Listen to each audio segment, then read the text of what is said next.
Assalamualaikum warahmatullahi wabarakatuh. Bismillahirrahmanirrahim. Alhamdulillahirabbil alamin. Hamdan syakirin, hamdan naimin, hamdan yuafi ni'amahu yukafi mazidah. Ya Rabbana lakal hamdu kama yanbaghi li jalali wajhikal karim wa 'azimi sultanik. Rabbi shrah li sadri wa yassir li amri wa hlul 'uqdatam min lisani yafqahu qawli. Allahumma shalli wa sallim wa barik ala sayidina Muhammadin wa ala ali sayidina Muhammad. Amma ba'da.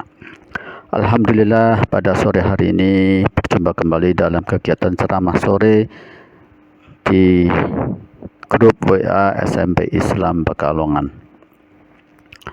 Semoga umur kita dipanjangkan selalu dalam keadaan taat kepada Allah Subhanahu wa taala. Salawat serta salam mari senantiasa kita haturkan kepada baginda Nabi kita Muhammad sallallahu alaihi wasallam. Kepada para siswa dan siswi SMP Islam yang saya sayangi dan banggakan, serta para pendengar yang mendengarkan ceramah saya hari ini, saya sangat berterima kasih atas semangatnya Anda semua dalam mendengarkan ceramah ini. Karena di antara ciri-ciri orang yang dicintai Allah adalah orang yang dimudahkan dalam memahami ilmu agama. Hari ini Al-Fakir mengangkat tema yaitu keutamaan dalam bersalawat ke atas Nabi Muhammad SAW. Keistimewaan ibadah salawat ini yaitu Allah Subhanahu wa taala sendiri yang bersalawat ke atas Nabi dan juga para malaikatnya. Berbeda dengan ibadah-ibadah lain seperti sholat, haji, zakat, atau ibadah yang lainnya. Oleh karena itu salawat merupakan salah satu ibadah yang diamalkan bukan hanya manusia saja, bahkan Allah Subhanahu wa taala sendiri, malaikat, jin, serta makhluk-makhluk lainnya. Bismillahirrahmanirrahim. Innallaha wa malaikatahu yusholluna 'alan nabi ya ayyuhalladzina amanu shallu 'alaihi wa sallimu taslima. Artinya, sesungguhnya Allah dan para malaikatnya bersalawat pada Nabi. Wahai orang-orang mukmin, bersalawat dan salamlah kepada Nabi. Ayat ini menyuruh umat Islam untuk bersalawat dimanapun dan kapanpun. Dalam pelaksananya mesti dilakukan dengan hikmat, sungguh-sungguh dan sepenuh hati. Di samping itu, para ulama tafsir menjelaskan maksud dari ayat ini yaitu bahwa salawat Allah pada Nabi itu berupa rahmat yang diberikan oleh Allah pada Nabi. Sedangkan salawat para malaikat itu berupa doa kepada Nabi Muhammad SAW.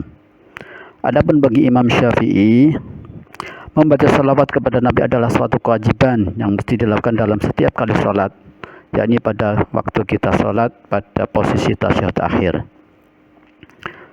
Keutamaan-keutamaan dalam membaca salawat diantaranya yaitu yang pertama, barang siapa membaca salawat untukku, maka salawatnya akan sampai kepadaku, dan aku akan membaca salawat untuk dirinya. Selain itu akan dituliskan 10 kebaikan untuk dirinya. Hadis riwayat Tabrani. Yang kedua, para malaikat akan membaca salawat untuknya. Dalam hadis Rasulullah bersabda, barang siapa membaca salawat untukku, maka para malaikat akan senantiasa membaca salawat untuknya selama orang tersebut membaca salawat untukku. Yang ketiga, barang siapa membaca salawat 1 kali untukku, maka Allah Subhanahu wa taala akan menuliskan 10 kebaikan untuknya, menghapuskan 10 keburukan darinya, mengangkat 10 derajat baginya, dan ia bagaikan memerdekakan 10 hamba sahaya. Keutamaan yang keempat, membaca salawat bisa memintakan ampun bagi yang membacanya dan menemaninya dalam alam kuburnya. Rasulullah bersabda, tidak seorang hamba pun yang membaca salawat 1 kali untukku, kecuali malaikat akan keluar dengan salawat tersebut dan menghadap kepada Zat yang Maha Pengasih. Lalu ia berkata, wahai Tuhan kami yang Maha Luhur. Kemudian Allah Subhanahu wa taala berfirman, pergilah dengan salawat tersebut ke kubur hambaku dan mintakanlah ampunan untuknya dan tenangkanlah jiwanya. Keutamaan yang kelima, pada hadis riwayat Abu Dawud, Rasulullah SAW bersabda, dan barang siapa membaca salawat untukku, maka aku akan memberikan syafaat kepadanya pada hari kiamat.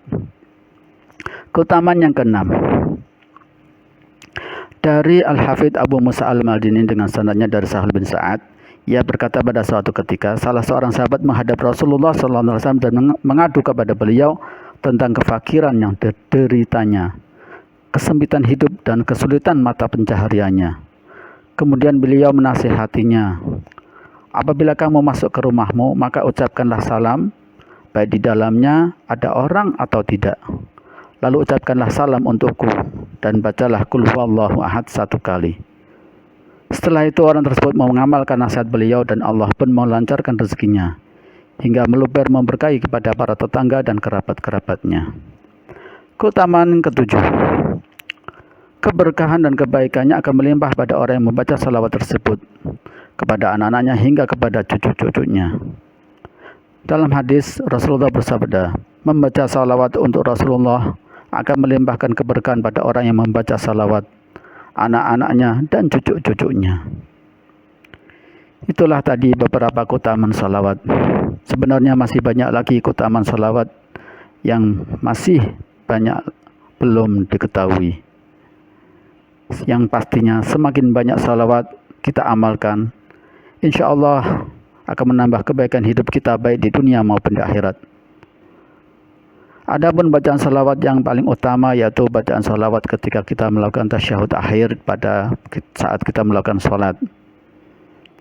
Allahumma salli ala Sayyidina Muhammad wa ala Sayyidina Muhammad kama sallaita ala Sayyidina Ibrahim wa ala Sayyidina Ibrahim, dan seterusnya sampai innaka hamidum majid. Itu merupakan salawat yang paling utama. Adapun salawat yang paling sederhana yaitu bisa dengan membaca sallallahu ala Muhammad. Baik, kiranya itu ceramah yang bisa saya sampaikan. Bila ada perkataan atau isi yang tidak berkenan, hamba yang al-fakir ini mohon maaf yang sebesar-besarnya. Bismillahirrahmanirrahim. Subhanakallahumma wa bihamdika asyhadu an la ilaha illa anta astaghfiruka wa atubu ilaik. Wassalamualaikum warahmatullahi wabarakatuh.